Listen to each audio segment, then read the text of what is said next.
Good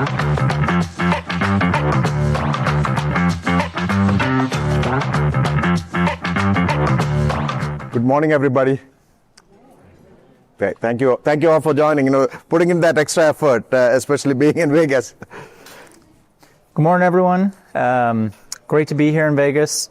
Going to do a couple polls for the crowd. So, how many people are client-facing?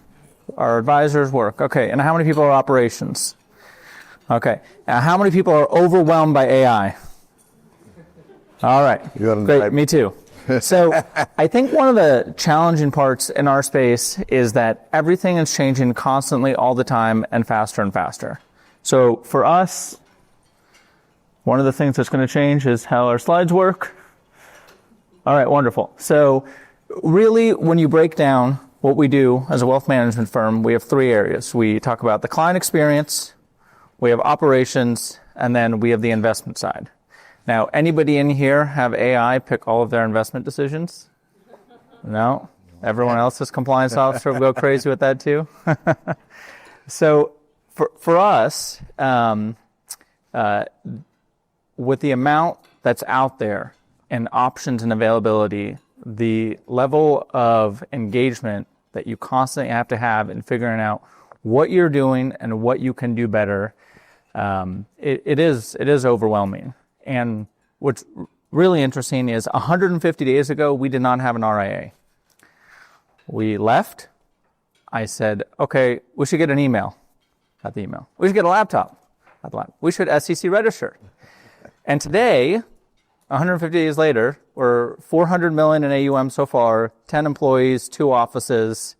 But a lot of how the setup happened was with partners like Jiffy. It was leveraging people that we had met in the industry of what do we need to do so that way we're building the firm that's ready for 5 years from now. Because if you think back, I feel like COVID was the inflection point. Everyone did everything one way before COVID, and now everyone doesn't even remember 2019. Seems like it was a year that didn't really exist. So for us, clients are expecting more and more of what their advisors are bringing to the table and a better and better experience. We've heard the stories in the industry about fee compression, and I don't think it's compression. I think it's value justification. There's so much content out there now telling clients that you all work with, clients that we work with, here's what the expectations should be. Here's what the standards should be. And it's amazing, because I know for a lot of you, at least for us, clients both have that expectation but don't want anything to change. It's pretty interesting that that's the dynamic that we have to work with. But for us, when we think of anything that's going on from an AI standpoint, we think, how is the client going to be better off? I think from an operational standpoint, sometimes, and we're guilty of this as well, there's a communication breakdown between what operations wants to do and what the client-facing advisor side wants to do as well. And it's always getting back to how is this going to enhance that client experience? Why would the client care? And I think when we think about how we're implementing things with Jiffy, with some of our other partners, it's could I articulate it to a client where they actually care that we're pushing forward this initiative, because it takes so much time, so much effort to weed out everything out there to be where you want it to be and where it needs to go, right? It's not about getting to where the puck's going to be. It's about, can you get where the buck's going to be and have it come to you? I also think about it from a data standpoint. Everybody in here probably has tons and tons of data across multiple systems for each one of their clients in aggregate. And it's hard before, and it's getting easier to whittle that data down to something that's actually going to be actionable. And I like to use the analogy of cooking versus eating. So anybody in here a chef? Anybody in here really love cooking? Okay, we got a couple there, right? If it took you 2 hours to cook a meal, and you gave it to someone and they ate it in 5 minutes, you'd probably be pretty disappointed in the amount of effort you put in for such a small reaction to it. And the idea that we're using in terms of how we want to leverage AI is reduce the time it takes to cook. It's not that the time to eat, the time to analyze, the time to make a decision necessarily needs to get longer. It's the time in gathering, synthesizing, and understanding what you're looking at. I think the other part of it is that we have this clicker that's going to work at some point. Oh, there we go. Oh. Come on.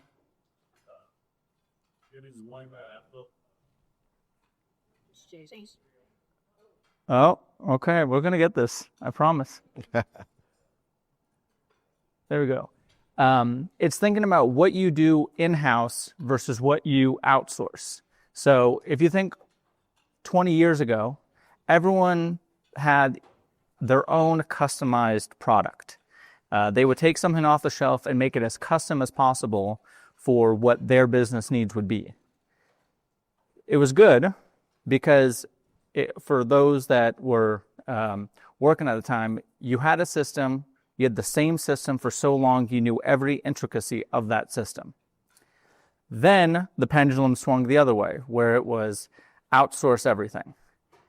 And that was great because you got people and teams who really understood their individual niche.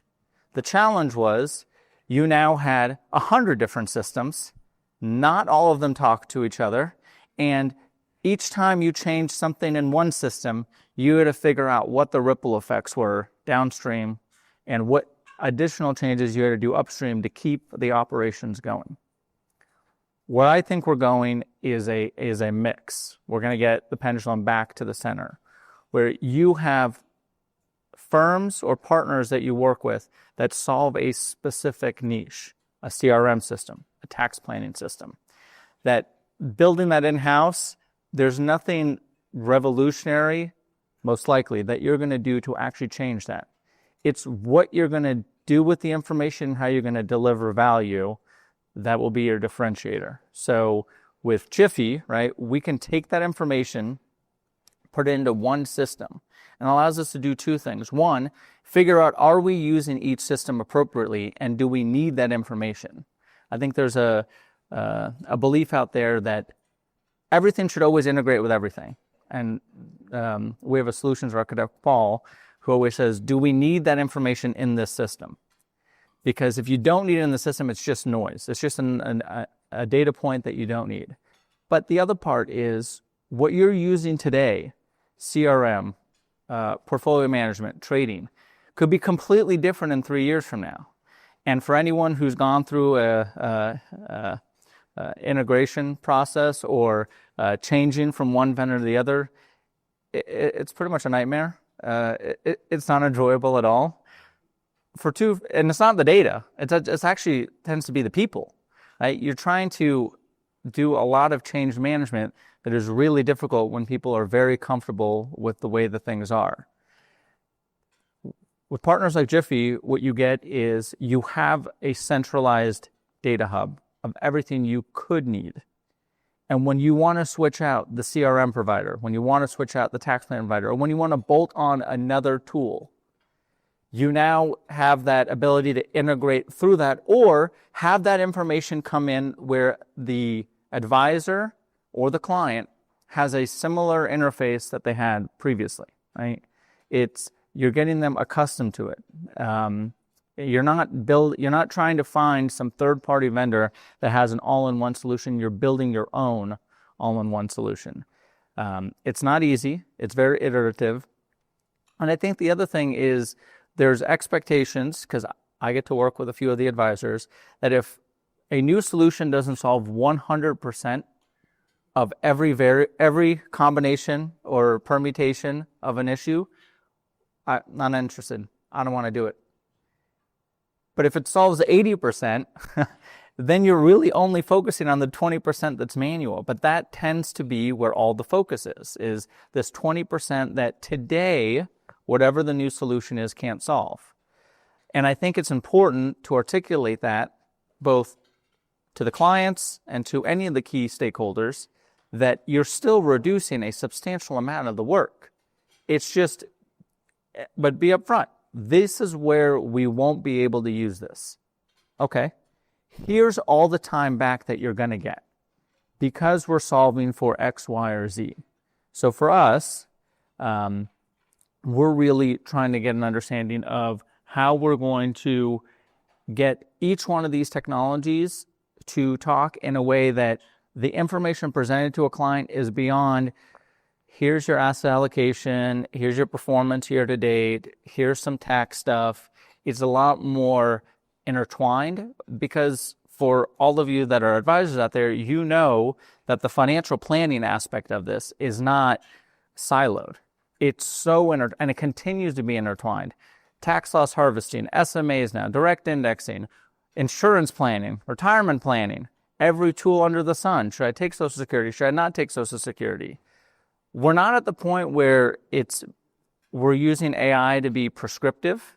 It's still the advisor because the tools won't know that personal aspect of the client. But what the tools will allow advisors and teams to do is get to know and spend more quality time with that client. I think there's this misconception that people expect AI to take over everything, and so that they want everything automated. But for each of you in here, if you were sitting down and talking to someone about your hopes, goals, fears, or aspirations, you're not doing it through ChatGPT. Maybe you are. That's okay. I hear it's pretty good at giving some advice, but getting that personal connection to understand that there may be a recommendation that the system has, but you know that person. You know that is either going to work or not going to work. And it's trying to get more time back from an advisor to spend time with clients and make it measurable. Say, okay, what can we do to measure client engagement and how much time advisor can spend with clients? What's a good goal? 10% more, 5% more, 30 minutes more a week, whatever it may be. But setting that goal for what your expectations are going to be and what you want to get to is going to be critical, because all of this, every piece of the information that you're bringing in should lead to how much more time is an advisor going to get back to deepen a relationship or begin new relationships. And what are we doing? So, like I said before, we have a lot of different systems. I'm happy to talk to anyone who wants to after about what our tech stack looks like. And we're constantly looking at what can we improve, what can we do better, and what new tools are out there that we can actually leverage and implement. Something that we do, this is just how I operate, is every week I send an email to the entire team, everything that got done that week, everything that we need to get done the following week, and it gets sent to all of our partners as well. So it's accountability every single week. But part of that is so that way we can measure over 6 months, over a year, over 3 years, all of the milestones that we hit and where we started from and where we need to go. But I think the most important thing is piecemealing it. So for everyone out here, you've all either been part of, run, or created successful advisory firms. But if this is overwhelming, imagine if I told you all the lists of things right now you'd have to do from when you started. It would be a crazy long list, but you all got here. So this is not as daunting as what all of you have accomplished thus far. It's just taking it one step at a time. Find one issue and solve for it. So one of the issues that we had is because we moved over, right? We had a lot of clients, we custody with Schwab, that we needed an LPOA over. And if anyone, we have advisors on DocuSign, we have Box, but it was still a very manual process. And leveraging Jiffy, who had not had this workflow. And we said, hey, well, this is what we want to do. I want to put in the account numbers. I want you to feed in the data from our CRM. And then I just want everything done on the back end. Client signs, I sign, it goes to Schwab. I just get the Schwab alert that it went to Schwab.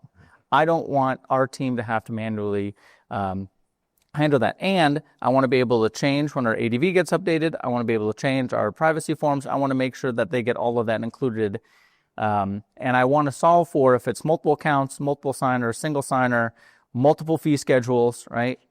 And that's what we've done. It hasn't taken years. It's taken 6 weeks. It's iterative. So there are going to be cases where that doesn't get solved because it's an entity, an organization that has 6 signers and various accounts, and not everything's custody at Schwab, and we have to ACAT things over. But for the majority, it is taken what used to take maybe an hour, because the other part of it is all those documents going back into our and nomenclature back into the appropriate folders, those folders created. All that has been automated. It's a very easy process for our team. But that's, phase one. What we need to do is look at what are going to be the next applications. One of the things that we're looking at leveraging is the account opening process. But it should be, how do you solve, like I said before, that LPOA process just cut out 80% of the work. There's still 20% that someone will have to do manually today. But in who knows how much time from now, that might be 10% or 5%. You have to be okay with having it be iterative. And I explain that to our team all the time, that it needs to be about the 1% improvements. Everybody here is in finance and investing, the power of compounding, right? We get that all the time on the investment side. No one ever talks about that as a focus for improving operationally. And that is equally as true when you think about how to improve your firm. What that allows is you to then grow at scale. If you think about the process you have now, realistically, how many more clients could you serve at the standard you want to serve them? It is not how many more clients could you just have that you pick a couple of portfolio allocations, maybe you talk about taxes, and that's it. Each of you in here has a certain standard and expectation of what you want that client to experience. It's how many more clients can you now give that level of experience without necessarily having to add headcount, without necessarily having to add additional resources. The other part that I think is really important is thinking about how this affects the actual employees of each of your firms. They get to be part of building something. If they are in operations, if they're in account services, if they're in trading, and all they do is the same task every single day, they're not building towards something. This is a way where you can get much more buy-in on employee engagement. We have each person at the firm, all 10, that have a hand in some piece of this. It gets them excited because they're working towards building something. And I can assure you, this is not just me. It is not me sitting in a tower dictating out orders. It's me trying to get feedback from them saying, what area do we need to improve on? And so the other thing that we do, but this is from my IT days, is every morning we have something called a daily scrum. What did you complete? What do you plan on completing? What are your blockers? And my job is to eliminate the blockers. Each person speaks for about 45 seconds. They go through it. I note the blockers. The rest of the half hour that would have been allocated to it, it is me going out there trying to eliminate as many blockers as possible, following up with clients, following up with our partners, following up with Schwab. As many of you know, working with a custodian, it is always a love-hate relationship sometimes. But that's the expectation and standard that we have. So if I hear the same blocker, it's what partner can we leverage to eliminate that blocker? What partner can we leverage to reduce that blocker? So we're really excited about what we're building. Really excited to be partnering with Jiffy, and I'll let Babu go ahead and give you a little bit more about the inner workings of Jiffy. Thank you. Thank you, Zane. First of all, congratulations.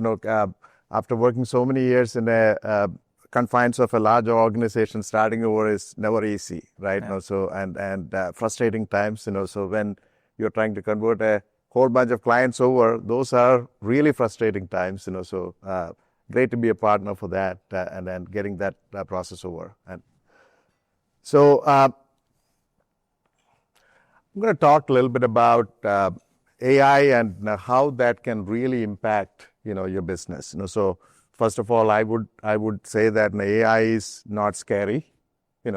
Even though sometimes it may appear that way. I was preaching AI from 2016 onwards, and I was a co-founder with Envestnet and built a lot of the technology there, and thought that my AI could radically transform our advisor business. And the impact is really profound. If we embrace it, everything that we do, like every activity that we do, every part of our business could be radically improved. Normally we talk about technology that can either help you with efficiency or help you with growth, right? AI has the unique potential to do both. So grow your top line, both organic and inorganic, and improve your bottom line. One technology can do both, and it's very rare that you would find that combination. And then third thing, this year is a great example. Want to create your own identity, your own brand, and every advisor wants to be their own brand. But the underlying technology does not allow you to do that. You're always just a logo on a larger system, right? What you really want is your own brand to speak for you. The way you present to your clients, the way you want your story to be told, the way you want to have your client's story to be told. You have a unique identity, and you want to be able to create systems that truly embrace that identity that you're trying to create. And I'll talk about that in a minute. So that is a clock. It is, imagine it's a 24 hours clock, and what you see there in the dark area in the night when we all comfortably sleep, right? Our AI agents can go to work, do all the things that you wished somebody else did. We all wish that. I was helping a lot of retirement sponsors or employers, and we talk about creating great investment products and great outcomes and things like that. And then I ask the employer, what do you want to do? Right? And they say nothing. We don't want to do anything. We want the systems to take care of everything. And that is true, both for investors as well as, all of us. We want these mundane things to be gone. So while we are sleeping, right, and while we built AI technology that while we are taking rest, it is bringing all the data together. Without data, there is no AI. So by the way, how many of you have 5 systems in your practice? 5 or more? 5, yeah. Okay. So the pain, right? So you have to set up everything in 5 places, and that is a frustrating thing to do, right? I know the most, I used to have that frustration when my email system, my calendar didn't sync, right, between, and Google solved that problem the moment they arrived at, Gmail. They immediately synced everything, and that was an aha moment, right? So what we do at Jiffy, we bring data from the custodians, we bring data from the portfolio management systems like Orion and Envestnet. We bring data from financial planning systems. We bring data from document management systems. Any kind of practice-related systems out there, we bring all that data together. And then we generate a lot of insights. Our AI agents go to work and generate those insights. Why do we do that? You wake up in the morning and a bunch of things. It is helping the advisor plan their day. It's telling you, these are the 5 things, these are the clients that you immediately need to call. These are the clients, that you haven't talked to in a while, but the timing might be right to make a call. These are the things, that you agreed to do, right? You said, you will send a follow-up, you'll take care of this withdrawal request, because, the client is waiting on it. All those activities, that you've agreed to do, right? It's prioritized, and the beautiful thing is, a lot of those are actually 90% done. Like, we believe in the advisor being in the front and center of that process, right? If the systems automatically did everything, like you will not, the client will not like you, because the client wants you to know about them, everything that you do for them. They don't want a bot. I mean, it's okay for the systems to do that, but they expect you to be aware of it, right? So we put advisor in the front and center. Just 5 seconds, you check off that, and that is done. So now what it has done is it's made you aware. You are, as an advisor, you are aware, okay, I did take care of that request. So that is how you start the day. So typically, you're meeting all the prospects, it's prioritizing those for you. Then, the clients, that, onboarding process is a pain. Like, so things, that you need to create a proposal for onboard the clients, a lot of that data entry work, synchronizing systems, all of that is done as well. And, then, advisors want to spend, everybody wants to grow the business, right? So it's giving you a lot of time to also do the prospecting. It is recommending to you, you're better off reaching out to this prospect because, that prospect is connected to a couple of your happy clients, so they'll be more than happy to make a strong reference. So mining that data, mining your social media and presenting these kind of insights, so that you can grow your practice, so helping you both on taking care of your business today, but also helping you with whatever can be done with the data that we know, right? And recommending things, that's what we do. And then the last piece, making sure everything goes through and done in a compliant-friendly manner. Like, because ultimately we are a regulated industry, and everything that we do should be compliance ready. And the last thing you want is when that FINRA review comes up and not a lot of questions, as much as possible, and it's an automatic process. So that's what we enable. So our theme is unifying your data, and when you unify the data, it's going to unlock a lot of insights. And using those insights, how do you enable the experiences to be better? Your experience with that, when you walk into that meeting, all the material for it is automatically prepared for you, right? And because it knows the history of the conversations. So you are, appearing, with as educated and knowledgeable about every unique needs that particular client has. So it's helping. That's what AI is supposed to do: help you and be more thoughtful, be more knowledgeable, and be more empathetic to that client. So Jiffy, we have announced what we call it as Jiffy Companion. So what it does, it is helping you when you wake up in the morning, here are the meetings for the day. You do one drill down, and, it is integrated into your calendar, and integrated into your CRM. So it's a lot of those insights are brought in, applied an AI layer on it, and it's recommending these are the meetings. You click on a pre-meeting brief.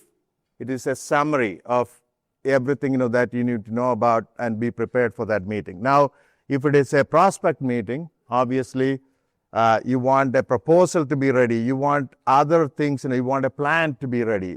If it is a subsequent meeting after the initial meeting, you would have heard a lot, and system will automatically create that for you, right? Now, it gets you about 80% there, but it's a great start rather than, spending 10 minutes, 15 minutes assembling things from various places. That's a lot of work.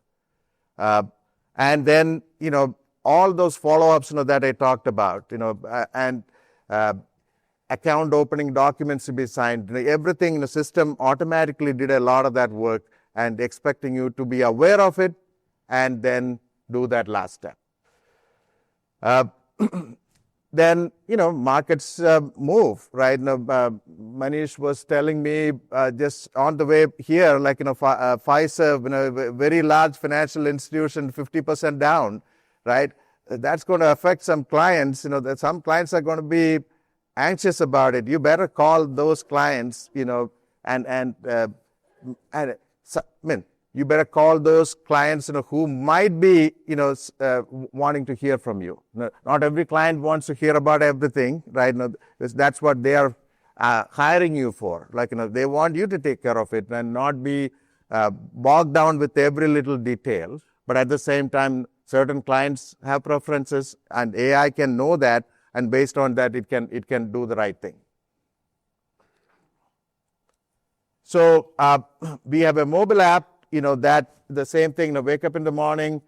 You're not sleeping with your computer, but a lot of people, including me, sleep with the phone right next to us. The very first thing you do, you wake up in the morning. You open up that phone and look at what needs to be done today. Like I wish for my business, right? If I had something like this, that told me exactly, this is what the market did. These are the things that you're supposed to do, and then when you go into that meeting with the client or a prospect, there's you just bring that up and start the record button, right? And it's recording every that 30 minutes, 45 minutes conversation, and it is generating insights from that. And what it's doing is it's taking that information. You went through a meeting, and that meeting is supposed to lead to a bunch of action items. And rather than just giving you an email with these action items, it's actually going and starting to do those action items for you at your request, by the way. It's going to recommend, these are the 5 things, that you agreed to do.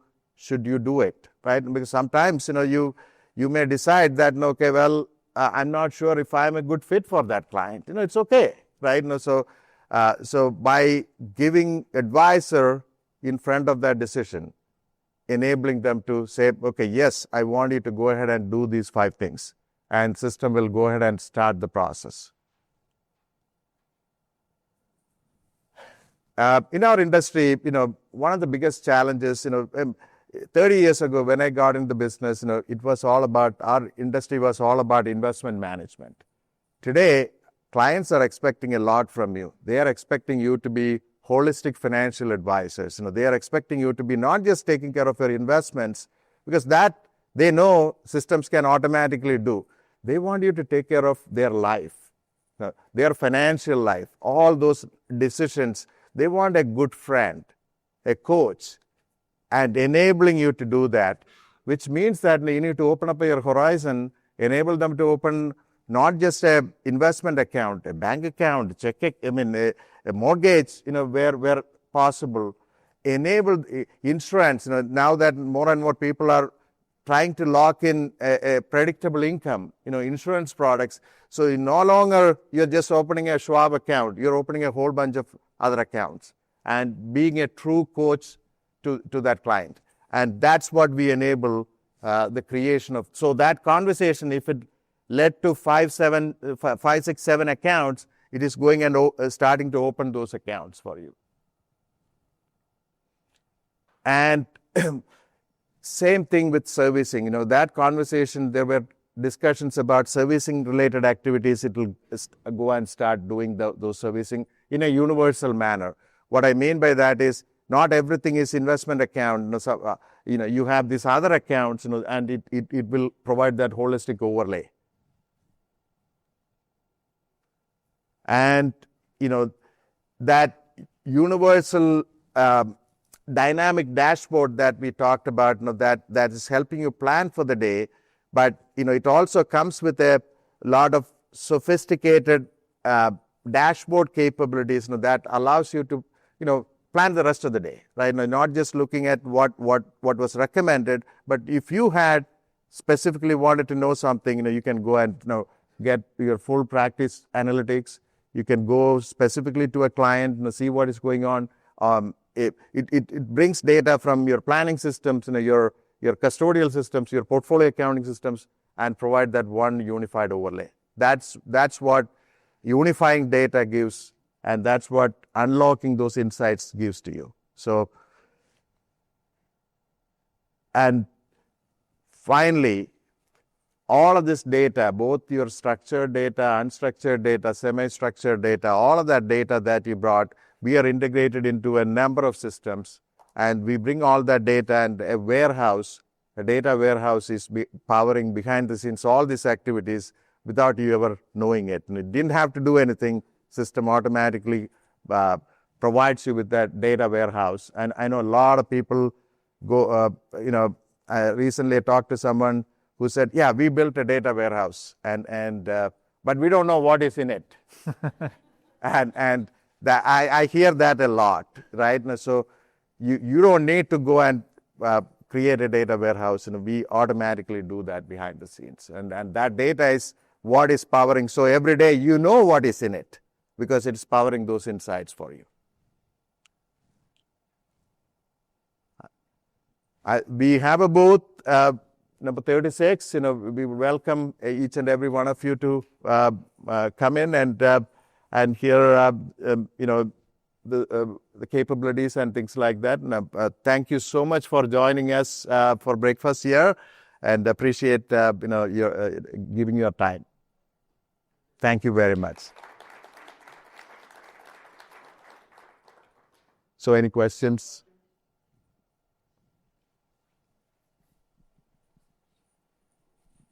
Morning. Thank you for breakfast. It was delicious. Just wondering about 2026 and beyond. So where do you see Jiffy AI going, or is there anything you could share about maybe your roadmap?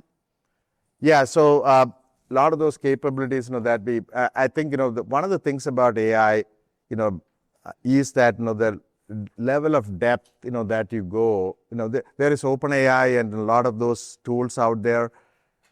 We'll do a lot of horizontal stuff, right? But the level of depth, that you need, the level of insights, that you need, and that requires firms who are committed to financial services. So we are very committed to financial services, going deep into deriving insights on every bit of activities, deeper integrations with every systems out there, and making, again, going back to that, making you lazy is what we are after, but it's a good thing, because it gives you time for taking care of things, that matters.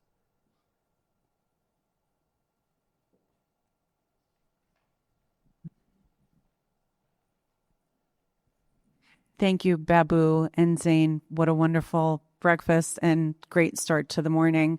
One of the reasons that we're all here at Advise AI is because, and Michael pointed this out yesterday, is this new explosion of tools that are on the horizon.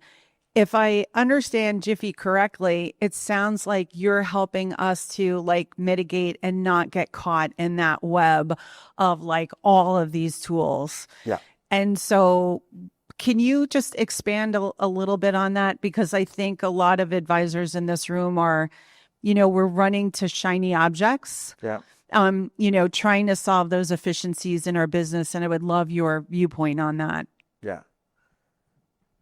So for about 20 years, all I've done is solving for the middle office and back office problems, reconciliation, real things, that take a lot of labor. And that pain of, understanding what it takes from opening an account to servicing those, the kind of things, that goes on daily, right? And that's what, finding ways to improve that is what we, 20 years, that's what I've done. I thought we fell short. With AI, we could do a lot more. What I would suggest is, there are service. If you look at our business, there is planning, there is account opening, there is, there's a process, that you go through, a client's life cycle goes through. Right? There are different needs there. And those tools are okay, but then you need somebody to bring it all together, right? And that bringing it all together, I would strongly recommend look at the profile of the people behind, and do they understand? Because anybody could take a chat GPT and put a layer over it and call it AI. And do you understand what it takes, when that reorg happens, what goes on, like, how do you make sure all the portfolios are in sync and reflected, the kind of detail that goes on, being aware of it. Does the vendor and the people understand that? Now, that is more important. Yeah. Can you go into a little bit about what's around some of the other AI things coming? I think you can hear me, right? I'm pretty loud. Like AI for like alts, portfolio optimization, some of the other things that we're yet to really kind of explore. What are you seeing? You're a great looker at all the technology and stuff that's out there. Yeah, I think one of the interesting things is when you think about what you're going to use AI for that is a current offering, what you're doing today, and you're just trying to make it more efficient, make it a better experience both for the advisor and for the client. And then there's this whole category of things that you may not be doing today. So I'll give you an example. Today, we are not collecting K1s and reconciling them for held away assets. We are not doing that. We are not doing that today. That is something that I would like to do because I think there are so many high net worth and ultra high net worth family who may have had all of these partnerships.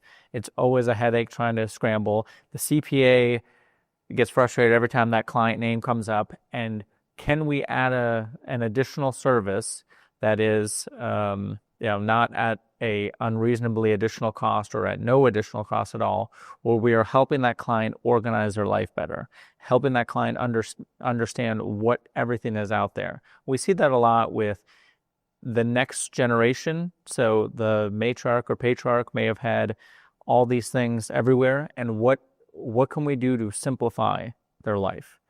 I think that's going to be an interesting area. Then I think the other one is when you're working with the Gen X or millennials, the appreciation for the behavioral side of finance, helping them understand their relationship with money, with finance, what their aspirations are. And, it can be as simple as a basic risk questionnaire about what their risk capacity is versus their risk tolerance, all the way to when you have some of these AI tools, them providing you feedback on when you brought this topic up, the tone changed, the way that they addressed it changed, the trepidation changed, or the excitement changed, and getting those insights so that way and that way really your team knows what topics are excite the client, what topics may make the client nervous, but allows you to be more and more proactive. And I think that behavioral piece is going to be really interesting in the next couple of years to see how that gets used from an AI standpoint to really get an understanding of that particular client. And really, the more that happens with the whole family. I think 20 or 30 years ago, you're the matriarch and patriarch, and that was kind of the end of it. It was very a transactional relationship. I think we're going to see advisors through AI tools and through just in-person interactions become more and more ingrained with every part of that family's life. Because I think a lot of, and you talk to your clients, right? A lot of them are concerned, what does life look like? What does my legacy look like beyond me? Can I be sure that my family's safe? One of the things that I do is I say, well, if you're worried that your kid is not going to manage the money well, give them the annual gift tax exclusion. Give them $19,000 now. Said if they blow it all, great. We have plenty of time to get them financial literacy. If they don't, great. I said either way, it's going to be a fantastic investment. So I really think it's going to be interesting, the behavioral piece and how each of you in your practices are going to get more ingrained within the entire family. Absolutely.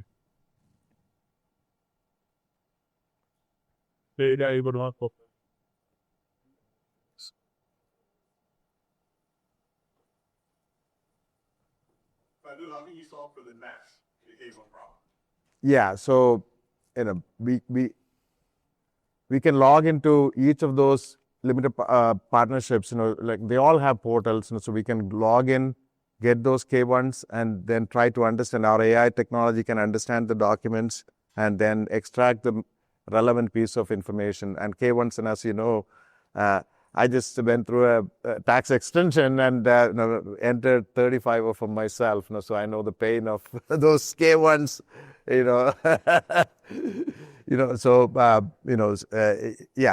But simplifying it, extracting the right piece of information from those.